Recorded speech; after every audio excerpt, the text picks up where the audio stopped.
கர்நாடக பள்ளி மாணவியரே வணக்கம்.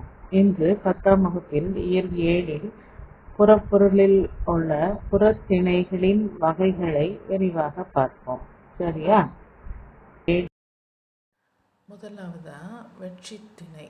வெட்சித்திணை அப்படின்னா என்ன அப்படின்னா, பண்டை தமிழர் சிறு குழுக்களாக வாழ்ந்த காலத்தில் ஆணிரைகளை, அதாவது பசுக்களை தங்களோட சொத்தாக கருதினாங்க. ஒரு குழுவினர் மற்றொரு குழுவினரிடமிருந்து இந்த ஆணிரைகளை கவர்தல் வழக்கமாக இருந்தது. அதை எடுத்துகிட்டு வர்றது வழக்கமாக இருந்தது. இந்த ஆணிரைகளை கவர்ந்து வர செல்லும்போது அந்த கவர்வதற்கு செல்லுகின்றவர்கள் என்ன செய்வாங்க? வெட்சிப்பூவை சூடிக்கொண்டு செல்வாங்க. எனவே ஆணிரைகளை கவர்தல் அப்படின்றது வெட்சித்திணை அப்படின்னு அழைக்கப்படுது. அடுத்தது கரந்தை திணை. வெட்சிப்பூவை சூடிக்கொண்டு சென்ற வீரர்கள் என்ன செஞ்சாங்க? ஆணிரைகளை கவர்ந்து வந்தாங்க. அந்த கவர்ந்து சென்ற ஆணிரைகளை மீட்பதற்காக அடுத்த குழுவினர் என்ன செய்வாங்க? போவாங்க. தங்களோட ஆணிரைகளை அவங்க பிடிங்கி எடுத்துகிட்டு போயிட்டாங்க அப்படின்னு சொல்லிட்டு இவங்க போய் அதை என்ன செஞ்சுட்டு வருவாங்க? மீட்டுட்டு வருவாங்க. அப்படி மீட்க போகும்போது அவங்க என்ன பண்ணுவாங்க அப்படின்னா, கரந்தை பூவை என்ன செய்வாங்க? சூடிக்கொண்டு செல்லுவார்கள். அதனால அந்த நிகழ்வுக்கு பேர் என்னது? அந்த நிகழ்வுனா அது ஆணிரைகளை மீட்டல் கரந்தை திணை என பெயர் பெற்றது. இந்த பகுதியை, அதாவது வெட்சித்திணை கரந்தை திணை அப்படின்ற பகுதியை இதில் புது புத்தகத்தில் குழுக்களாக வாழ்ந்த காலத்தில் அப்படின்னு கொடுத்துருக்கு. ஆனால் பழைய புத்தகத்தில் எப்படி கொடுத்துருக்கோம் அப்படின்னா, பகை நாட்டின் மீது போர் செய்ய செல்லும் மன்னன் என்ன செய்வான்? அங்கே உள்ள ஆணிரைகளை எல்லாம் கவர்ந்து வருவான். அப்பொழுது கவர்ந்து செல்லுகின்ற வீரர்கள் வெட்சிப்பூவை சூடி சொல்லுவாங்க. அதுக்கு வெட்சித்திணைன்னு பேர் அப்படின்னும், கவர்ந்த ஆணிரைகளை இழந்த மன்னனோட வீரர்கள் திருப்பி மீட்டுட்டு வர்றதுக்கு செல்லுவாங்க. அப்போ கரந்தை பூவை சூடி சொல்லுவாங்க. அதுக்கு கரந்தை திணை அப்படின்னு பேருன்னு கடந்த ஆண்டு புத்தகத்தில் என்ன செய்யப்பட்டிருக்கு? கொடுக்கப்பட்டிருக்கு. சரியா? இதை சொல்லணுன்றதுனால சொல்கிறேன். சரியா?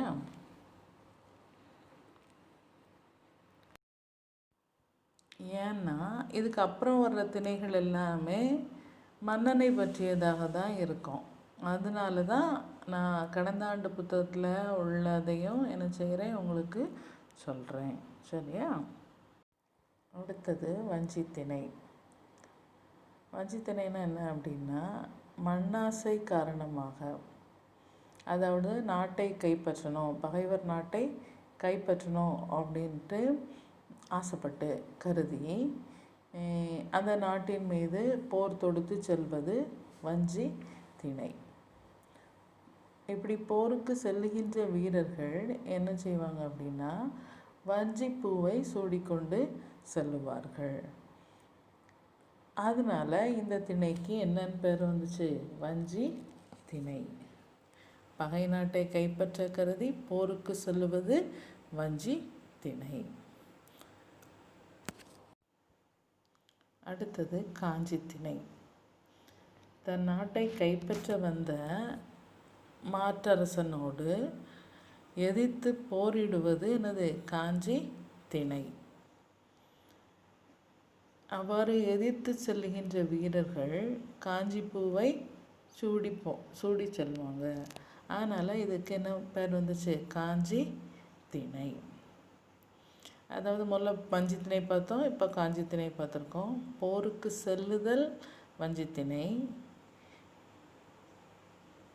எதிர்த்து போரிடுதல் காஞ்சி திணை. அது நொச்சி திணை. பகையரசனால் முற்றுகையிடப்பட்ட தங்களோட மதிலை காத்தல் வேண்டி உள்ளிருந்து கொண்டே வெளியே இருக்கும் பகையரசனோடு போரிட்டு அந்த மதிலை காப்பது நொச்சி திணை. அவ்வாறு மதில் காப்பதற்காக போரிடுகின்ற வீரர்கள் என்ன செய்வாங்களாம், நொச்சிப்பூவை சூடியிருப்பாங்களாம். அதனால் இதுக்கு என்ன பேர் வந்துச்சு அப்படின்னா நொச்சி திணை அப்படின்னு பேர் வந்துச்சு. அடுத்தது உளிஞை திணை. தன் வீரர்களுடன் மாற்றரசன் கோட்டைக்குள் புகுந்து மதிலை சுற்றி வளைத்தலுக்கு பேர் என்னது, உளிஞை திணை. அவ்வாறு சுற்றி வளைக்கச் செல்லுகின்ற வீரர்கள் உளிஞ்சை பூவை என்ன செய்வாங்களாம், சூடியிருப்பாங்களாம். அதனால் இதுக்கு என்ன பேர் வந்துச்சு, உளிஞை திணை. மதிலை காத்தல் நொச்சி திணை, மதிலை சுற்றி வளைத்தல் உளிஞை திணை. இந்த இரண்டும் மதில் போர் பற்றிய திணைகள். அதாவது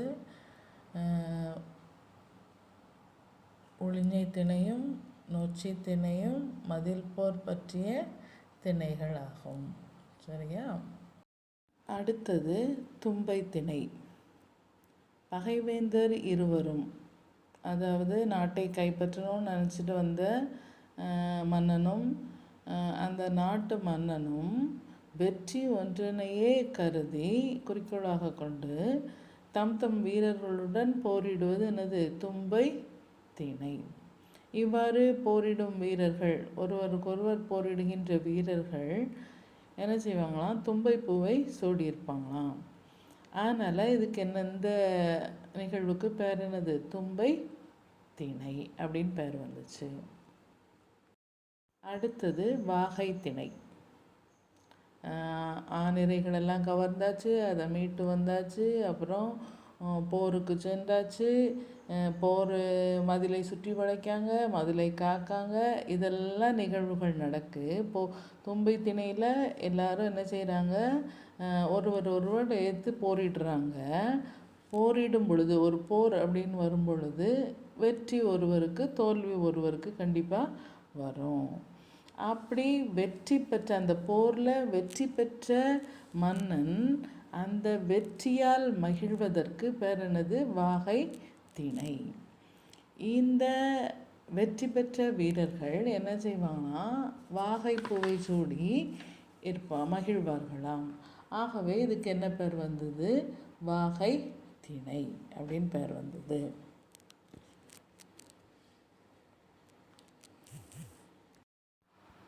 வெற்றி திணை முதல் வாகை திணை வரைக்கு உள்ளத்தில் உள்ள திணைகளெல்லாம் நீங்கள் பார்த்தீங்க அப்படின்னா அது போர் பற்றிய செய்திகளையே தான் சொல்லிட்டு வரும். இனிமே பார்க்க போகிறது இதிலிருந்து கொஞ்சம் வேறுபடும். சரியா? அடுத்தது பாடான் திணை. இது நீங்கள் 8ஆம் வகுப்புலலாம் படிச்சிருப்பீங்க, 8, 9லலாம் படிச்சிருப்பீங்க. செய்யுள்ள பாடான் திணை அப்படின்னு வந்திருக்கோம், நீங்கள் படிச்சிருந்துருப்பீங்க. பாடான் திணை அப்படின்னா என்ன அப்படின்னா, பாடப்படுவதற்கு தகுதியுடைய ஆண்மகனின் கல்வி, வீரம், செல்வம், புகழ், கருணை முதலியவற்றை புகழ்ந்து பாடுவது தான் என்னது, பாடான் திணை. பாடு கூட்டல் ஆண் கூட்டல் திணை பாடான் திணை. அடுத்தது பொதுவியல் திணை. அதாவது பொதுவியல்னா என்ன அப்படின்னா, முதல்ல நம்ம பார்த்தோம் வெற்றி திணை, கரந்த திணை அப்படின்னு பார்த்தோம். அதிலிருந்து வெற்றி திணையிலிருந்து பாடான் திணை, இப்போ கடைசியாக பார்த்த பாடான் திணை வரைக்கும் உள்ள புறத்திணைகளில் எல்லாத்துக்கும் பொதுவானதும் அவற்றுள் அந்த திணைகளெல்லாம் சொல்லப்படாதவற்றையும் கூறப்படாதவற்றையும் சொல்கிறது தான் என்னது, பொதுவியல் திணை. இந்த வெற்றி திணை முதல் பாடான் திணை வரைக்கும் உள்ள திணைகளில் சில இதை என்ன செஞ்சுருப்பாங்க, சொல்லாமல் விட்டுருப்பாங்க. அதை சொல்கிறது தான் என்னது, பொதுவியல் திணை. அவற்றுக்கு பொதுவானவற்றையும் அதில் கூறப்படாத செய்திகளையும் கூறுவது என்னது, பொதுவியல் திணை. அடுத்தது கைக்கிளை திணை. கைக்கிளை என்பது ஒருதலை காமம். ஒருதலை காமம் அப்படின்னா என்ன அப்படின்னா, ஆண் பெண் இருவருள் ஒருவர் மட்டுமே மற்றவர் மீது அன்பு கொண்டிருப்பது தான் என்னது? கைக்கிளை திணை. ஒருதலை காமம். ஒருவர் மட்டுமே அன்பு கொண்டிருப்பது. மற்றவர் ரெண்டு பேரும் அன்பு செலுத்தினா அது அகப்பொருள்னு பார்த்தோம். இதில் ஒருவர் மட்டுமே மற்றவர் மீது என்ன செய்வாங்க? அன்பு செலுத்துவாங்க. மற்றவர்களுக்கு இவங்க அன்பு செலுத்துறது தெரியவே செய்யாது. அப்படிப்பட்ட ஒரு திணை என்ன அப்படின்னா கைக்கிளை திணை. அதாவது ஒருதலை காமம். கைக்கிளை திணை என்னது? ஒருதலை காமம். இது ஆண்பார் கூற்று, பெண்பார் கூற்று அப்படின்னு 2 வகைப்படும். அதாவது ஆண் சொல்லுவது போல அமைவதை ஆண்பார் கூற்று அப்படின்னும், பெண் சொல்லுவது போல அமைவதை என்னன்னு சொல்கிறோம்? பெண்பார் கூற்று அப்படின்னும் சொல்கிறோம். அடுத்தது பெருந்திணை. பெருந்திணை அப்படின்னா என்னன்னா பொருந்தா காமம். பொருந்தா காமம் அதாவது பொருத்தமற்ற அன்பு. எடுத்துக்காட்டால் தலைவி இறைவன் மீது அன்பு கொண்டிருப்பது, அல்லது சாதாரண குடிமகன் இளவரசி மீது, பட்டத்து இளவரசி மீது அன்பு கொள்ளுவது. அப்படிப்பட்டதை தான் பொருந்தா காமம் அப்படின்னு சொல்கிறோம். சரியா? அந்த பொருந்தா காமத்துக்கு தான் என்னன்னு பேர்? பெருந்திணை அப்படின்ட்டு பேர்.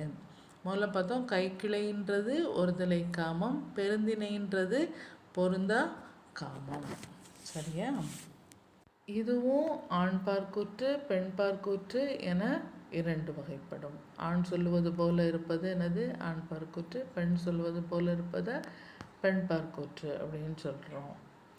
இந்த கைக்கிளையும் பெருந்திணையும் அன்பு செய்தல் பற்றி வர்றதுனால இது அகத்திணையிலையும் இடம்பெற்றிருக்கும். இந்த வகையான பொருந்தா அன்பு ஒருவர் மட்டுமே அன்பு செய்தல் அப்படின்றது மற்றவர்களால், அதாவது 2 பேருக்கு மட்டும் இல்லாமல் மற்றவங்களாலையும் அதனை என்ன செய்ய முடியும்? தெரிந்து கொள்ள முடியும். அதனால் இது புறத்திணையிலையும் இடம்பெற்றிருக்கு. ஆக புறத்திணை, வெட்சித்திணை, கரந்தைத்திணை, வஞ்சித்திணை, காஞ்சித்திணை, நொச்சித்திணை, ஒழிஞ்சித்திணை, தும்பைத்திணை, வாகைத்திணை, பாடான் திணை, பொதுவியல் திணை, கைக்கிளை திணை, பெருந்திணை என 12 வகைகளை பற்றியும் நாம் என்ன செஞ்சிட்டோம்? இப்போ நல்லா தெரிஞ்சுக்கிட்டோம். சரள் டக்கர் பள்ளி மாணவியரே, நன்றி, வணக்கம்.